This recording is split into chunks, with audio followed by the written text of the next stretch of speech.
Next topic हमको आज मिलती है इलेक्ट्रोस्टैटिक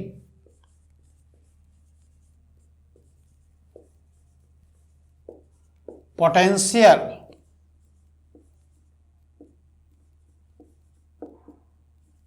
एनर्जी।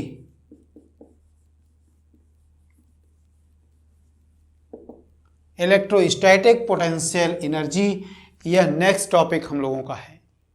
पोटेंशियल एनर्जी चाहे इलेक्ट्रोस्टैटिक हो, चाहे ग्रेविटेशनल पोटेंशियल एनर्जी हो, चाहे मैग्नेटिक पोटेंशियल एनर्जी हो, पोटेंशियल एनर्जी किसी टाइप की हो, जो सिस्टम हम बना रहे हैं, उस सिस्टम को बनाने में जो वर्क किया जाता है, वर्क ही कन्वर्ट होकर के पोटेंशियल एनर्जी के रूप में स्टोर होता है। यह जनरल डिफिनीशन है। हम लोग यहां कैसे डिफाइन करेंगे कि एक पॉइंट O है जहां पर कि एक प्लस चार्ज स्थिर है, रुका गया है, रखा गया है, इसका इलेक्ट्रिक फील्ड है। इलेक्ट्रिक फील्ड इनफाइनाइट तक फैला हुआ है। ये लाइन बना दिया। एक टेस्ट बॉडी मान लीजिए इनफाइनाइट पर है, इसको फील्ड के भीतर पॉइंट P, जो कि r डिस्टेंस पे पॉइंट P है, इस टेस्ट बॉडी को यहां तक लाने में जो वर्क होगा, अगर हम लोग इसको यहां तक लाएं और ला करके इसको भी रोक दें, तो क्या पिक्चर हमको, क्या सिस्टम दिखाई देगा? एक प्लस Q चार्ज, एक प्लस Q0 चार्ज, दो चार्ज बॉडी r डिस्टेंस पे रखे हुए मिलेंगे। यह सिस्टम बन जाएगा। इस सिस्टम को बनाने के लिए प्लस Q बॉडी को इनफाइनाइट से यहां तक लाने में जो वर्क हुआ होगा, यही वर्क ही इलेक्ट्रोस्टैटिक पोटेंशियल एनर्जी पढ़ा जाता है। समझ गए कि किसी भी बॉडी को, टेस्ट चार्ज बॉडी को इनफाइनाइट से फील्ड के भीतर किसी पार्टिकुलर पॉइंट तक ला करके रख देने में किया गया वर्क ही पोटेंशियल एनर्जी कहलाता है। और इस वर्क का कैलकुलेशन, डेरिवेशन अभी पिछले टॉपिक में हम लोगों ने पढ़ लिया है। इस तरीके से इसका फॉर्मूला हो गया U electrostatic potential energy equal work 1/4 pi epsilon 0 K Q0 by R, Q0 by R, इसका ये फॉर्मूला हो गया। इसका यूनिट जूल, इसकी यूनिट जूल होती है Q0 बाई R। अगर हम लोग इसको Q1 कह दें, इसको Q2 कह दें, तब फॉर्मूला कन्वर्ट होकर के हम लोग समझ सकते हैं Q1 Q2 बाई R भी लिख सकते हैं। फॉर्मूला बन जाएगा 1/4 pi epsilon 0 K Q1 Q2 by R। अब एक जूल की यूनिट को एक दूसरे रूप में, एक यूनिट होती है इलेक्ट्रॉन वोल्ट, यूनिट है इलेक्ट्रॉन वोल्ट, EV से रिप्रेजेंट करते हैं। यह जो यूनिट है एनर्जी की यूनिट होती है, एनर्जी की यूनिट होती है इलेक्ट्रॉन वोल्ट। कहां से हम लोगों को मिल रहा है? इलेक्ट्रोस्टैटिक पोटेंशियल की डिफिनीशन में आप लोग पढ़े हैं V = W बाई Q0। इससे W की वैल्यू निकालेंगे तो VQ0, V वोल्ट होता है और Q0 चार्ज है। चार्ज इलेक्ट्रॉन के ट्रांसफर से, इलेक्ट्रॉन का बढ़ना या घटना, एक बढ़ा, दो बढ़ा, दोगुना चार्ज इलेक्ट्रॉन के बराबर। इस वजह से चार्ज की यूनिट को इलेक्ट्रॉन के रूप में भी पढ़ा जाता है। अगर Q की यूनिट इलेक्ट्रॉन, इसकी वोल्ट हुई, तब इलेक्ट्रॉन वोल्ट एनर्जी की यूनिट बन गई। 1 इलेक्ट्रॉन वोल्ट को जूल में कैसे कन्वर्ट करेंगे? चूंकि 1 इलेक्ट्रॉन होता है 1.6 इंटू 10⁻⁻19 कूलम, और यह वोल्ट कूलम मिलकर के ही जूल बनता है। इस वजह से 1 इलेक्ट्रॉन वोल्ट 1.6 इंटू 10⁻⁻19 जूल हुआ। ये जो इलेक्ट्रॉन वोल्ट यूनिट है, एटॉमिक फिजिक्स में बहुत छोटी यूनिट है, 10⁻⁻90 के फॉर्म में है। छोटी यूनिट एटॉमिक फिजिक्स में यूज किया जाता है। यह इलेक्ट्रॉन वोल्ट जो एनर्जी का यूनिट है। हेलो बच्चों, अब हम लोग नेक्स्ट टॉपिक पर चलते हैं। इस टॉपिक का नाम है electrostatic potential due to a electric dipole at any point. Electric potential पढ़ चुके हैं हम लोग, डायपोल भी पढ़ चुके हैं। डिस्कशन फिर से करते हैं। इलेक्ट्रिक डायपोल क्या होता है? दो इक्वल अपोजिट चार्जेस बहुत ही स्मॉल डिस्टेंस पर रखे हुए हों। देखिए इसका डायग्राम। ए पॉइंट पर, मान लीजिए पॉइंट ए है जहां पर -q चार्ज रखा गया है। एक बहुत ही स्मॉल डिस्टेंस, इससे ए से स्मॉल डिस्टेंस b है, इस b पॉइंट पर +q चार्ज रखा गया है। दोनों के बीच की डिस्टेंस, किसके बीच की? a और b के बीच की डिस्टेंस 2l, वेरी शॉर्ट, बहुत शॉर्ट डिस्टेंस। अगर ऐसा सिस्टम मेरे पास है कि -q और +q charges, equal opposite charges small distance पर रखे गए हैं, तो यह सिस्टम ही इलेक्ट्रिक डायपोल पढ़ा जाता है।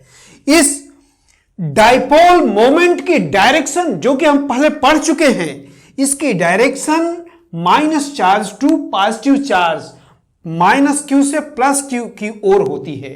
किसकी डायरेक्शन? इलेक्ट्रिक डायपोल मोमेंट की डायरेक्शन। मान लीजिए इसका एक मिड पॉइंट है जिसका नाम C है, और इस C से कोई लाइन किसी एंगल पर हम लोग ड्रा कर लें। एक लाइन मैंने ड्रा कर लिया जो कि मिड पॉइंट से पास कर रही है, और ये P की डायरेक्शन को रिप्रेजेंट भी कर देते हैं। ये vector P electric dipole moment का नोटेशन है, -q से +q की ओर। और C से इस लाइन पर कोई पॉइंट P है, P के पोजीशन वेक्टर की डायरेक्शन वेक्टर CP पढ़ी जाएगी। वेक्टर CP पॉइंट P का पोजीशन वेक्टर हुआ। इस CP की डायरेक्शन और P की डायरेक्शन के बीच का एंगल मान लीजिए थीटा है। मिड पॉइंट से ये जो पॉइंट P है, इसकी डिस्टेंस r है। इसी पॉइंट पर आपको इलेक्ट्रिक पोटेंशियल फाइंड आउट करना है, इसका डेरिवेशन करना है। यह मेरा क्वेश्चन हुआ। इलेक्ट्रोस्टैटिक पोटेंशियल फाइंड आउट करना है due to electric dipole. Dipole क्या है बता दिया, और एट एनी पॉइंट मतलब कि इस एंगल को कुछ भी रख सकते हो। यही एंगल अगर जीरो हो जाएगा, जीरो हो जाने का मतलब कि इसी लाइन पर आ जाएगा, ए बी को मिलाने वाली लाइन पर P बन जाएगा, तब वह एक्सियल पोजीशन पढ़ा जाता है।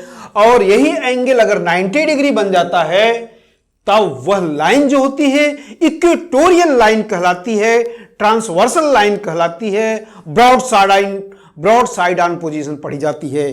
कई नामों से पढ़ी जाती है, इन नामों से आप पहले से परिचित होंगे अगर मेरा वीडियो पिछला देखे होंगे तो। अब ये डिस्टेंस r है, P पर कैलकुलेशन करना है, कैसे डिराइव करेंगे? बहुत इंटरेस्टिंग टॉपिक है, बहुत अच्छा टॉपिक है, इंटरेस्ट लेकर के पढ़िए। A को P से पहले मिला दीजिए। मान लीजिए डिस्टेंस r1 है, या वेक्टर AP ये पोजीशन वेक्टर r1 है। B को P से मिला दीजिए, इसकी डिस्टेंस मान लीजिए r2 है। अब हम लोग पीछे पढ़े हुए हैं, पोटेंशियल एक स्केलर क्वांटिटी होती है। पॉजिटिव चार्ज के कारण पोटेंशियल की वैल्यू पॉजिटिव, नेगेटिव चार्ज के कारण पोटेंशियल की वैल्यू नेगेटिव, और उसका फॉर्मूला होता है 1/4πε0 Q/r। तो एक एक करके -q चार्ज के कारण पॉइंट P पर पैदा हुआ, उत्पन्न हुआ, उसकी वैल्यू पोटेंशियल की क्या है? Electric potential due to -q charge के कारण। लाइन मैंने खींच दिया, लिख नहीं रहे, समझ लीजिए कि -q चार्ज के कारण पॉइंट P पर पोटेंशियल की value V1 = 1/4πε0 K -q/r। r means AP means r1। ये रिलेशन 1 बन गया। ये क्या है कि -q चार्ज बॉडी जो कि A पॉइंट पर रखा गया है, इससे r1 डिस्टेंस पर जो P पॉइंट है, वहां पर इलेक्ट्रिक पोटेंशियल का इक्वेशन यह पीछे से हम लोग पढ़ करके आ रहे हैं, लिख लिए। इसी तरीके से +q चार्ज बॉडी के कारण जो कि पॉइंट B पर रखा गया है, इसके कारण इस P पॉइंट पर इलेक्ट्रिक पोटेंशियल की value V2 = 1/4πε0 K +q/r2। Equation second. क्योंकि इलेक्ट्रिक पोटेंशियल एक स्केलर क्वांटिटी है। अगर P पॉइंट पर नेट पोटेंशियल मतलब दोनों की सम निकालना होगा तो साइन के साथ अगर ऐड करेंगे तो उसी को एल्जेब्रिक सम कहते हैं या स्केलर समेशन। साइन के साथ सम कर दीजिए, लेकिन उसको करने के लिए यह असुविधा होगी तो R1 R2 की वैल्यू को R के टर्म में ज्योमेट्री की मदद से पहले कैलकुलेशन करेंगे, फिर सम करेंगे। लिखने के लिए रिप्रेजेंट कर सकते हैं V की value net potential V equal to V1 plus V2 1/4 pi epsilon 0 K, V1 की value -Q by R1 plus 1/4 pi epsilon 0 K plus Q by R2। अगर कॉमन ले लीजिए 1/4 pi epsilon 0 K into Q, common ले लिया तो -1/R1 plus 1/R2। ये equation third मिली। R1 R2 की value को अगर R के टर्म में हम लोग रख दें तो इक्वेशन सिंप्लीफाई हो जाएगी। बाय ज्योमेट्री चलते हैं हम लोग, बाय ज्योमेट्री। मैथमेटिकल कंसेप्ट अगर पहले से क्लियर है तब समझ जाएंगे आप।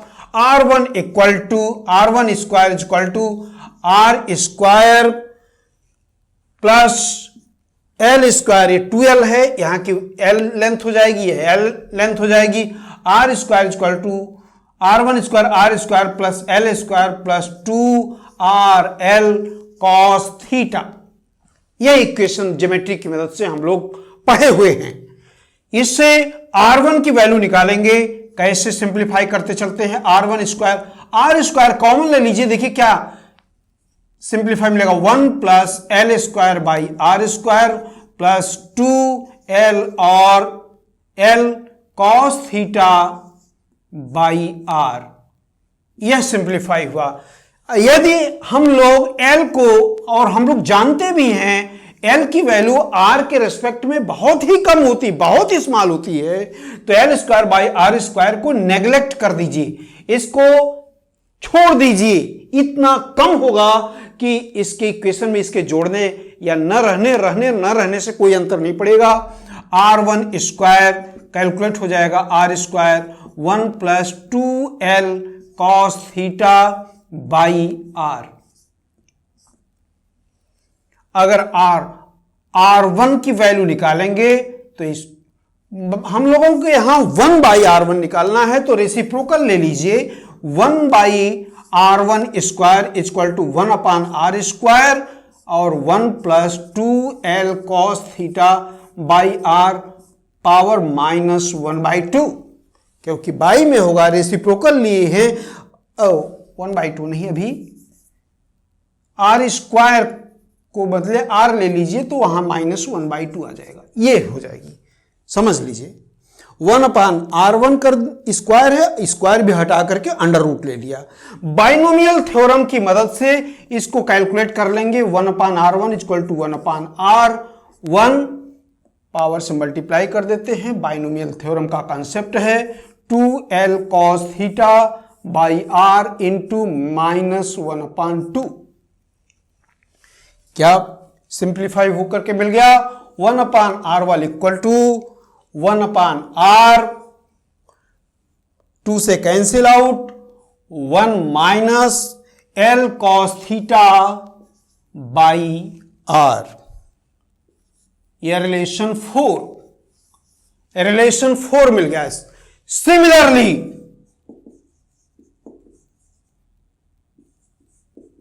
इसी तरीके से जैसे R1 कैलकुलेट किया है आपने, केवल R2 कैलकुलेट करने के लिए यह एंगल जो होगा 180 माइनस थीटा होगा। यहां पर 180 minus theta cos 180 minus theta करेंगे तो मिलेगी equation R2 square equal to R square plus L square plus 2LR cos 180 minus theta, जिसकी वैल्यू माइनस cos थीटा होगी, यहां माइनस हो जाएगा। और इसी तरीके से कैलकुलेट करते चले जाओगे तो यहां पर प्लस वैल्यू फाइंड आउट हो जाएगी और हम लोग इसको लिख सकते हैं 1/r2 is equal to 1/r 1 plus L cos theta by R relation 5। मैंने ये सब कैलकुलेशन कट ऑफ करके रिजल्ट लिख दिया, 1/r2 की वैल्यू लिख दिया। अब इन दोनों की वैल्यू 1/r1 1/r2 की वैल्यू इक्वेशन 3 में पुट अप कर देंगे by equation 3। v equal to 1/4 pi epsilon 0 k into Q 1/r1 minus है तो साइन चेंज कर देंगे, 1/r पहले लिख दीजिए 1/r, ये माइनस है, minus 1/r 1 minus L cos theta by R और plus 1/r 1 plus L cos theta by R। Value put कर दिया, 1/4 pi epsilon 0 k Q R common ले लीजिए, माइनस के कारण sign change, -1 plus L cos theta by R plus 1 plus L cos theta by R। 1 plus minus cancel out हो गया, ये add हो गया 1/4 pi epsilon 0 k Q by R और यहां मिलेगा 2L cos theta by R।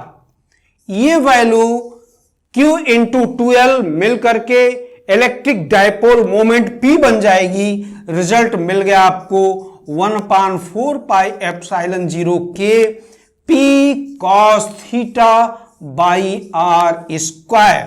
Electric potential resultant electric potential equation number 6 result हमको मिल गया। किसी भी पॉइंट पर इसकी वैल्यू यह कैलकुलेट होकर के आ गई। अब अगर हम इसी इक्वेशन 6 की मदद से एक्सियल पोजीशन पर और ब्रॉड साइड आर्क पोजीशन पर कैलकुलेशन करना चाहेंगे तो देखिए, एट एक्सियल पोजीशन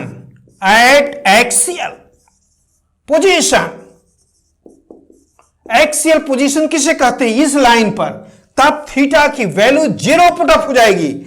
अगर कास की वैल्यू थीटा की वैल्यू 0 पुट अप करोगे, कास 0 की वैल्यू 1 होती है, तब इलेक्ट्रिक पोटेंशियल की वैल्यू फाइंड आउट होकर के मिल जाएगी 1/4 पाई एप्सिलॉन 0 k P बाई R स्क्वायर। P बाई R स्क्वायर रिजल्ट मिलेगा इक्वेशन 7 का दीजिए। At broadside on position, equatorial position भी बोलते हैं, ब्रॉड साइड ऑन पोजीशन या इक्वेटोरियल पोजीशन कौन सी पोजीशन होती है, ये मिड पॉइंट से पास करे लाइन और इस एक्सिस पर परपेंडिकुलर हो, थीटा की वैल्यू 90 डिग्री हो जाए। यहां थीटा की वैल्यू 90 डिग्री करेंगे, cos 90, और cos 90 की वैल्यू हम लोग जानते हैं कि 0 होती है, तो मींस इक्वेटोरियल पोजीशन, ये परपेंडिकुलर लाइन के हर एक पॉइंट पर इलेक्ट्रिक पोटेंशियल की वैल्यू 0 होगी।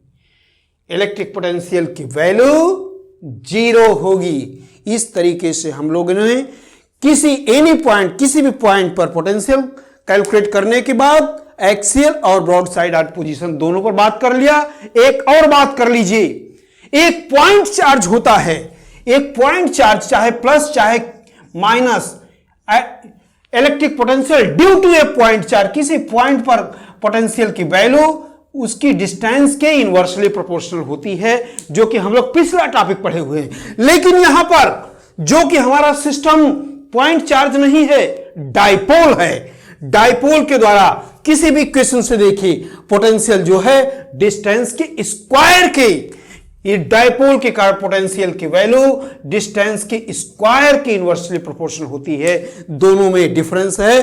पॉइंट चार्ज के कारण किसी पॉइंट पर पोटेंशियल डिस्टेंस के इनवर्सली प्रोपोर्शनल, यहां स्क्वायर के इनवर्सली प्रोपोर्शनल होती है, यह डिफरेंस होता है। इस तरीके से हम लोगों ने डायपोल लेकर के पोटेंशियल के डेरिवेशन को कंप्लीट कर लिया।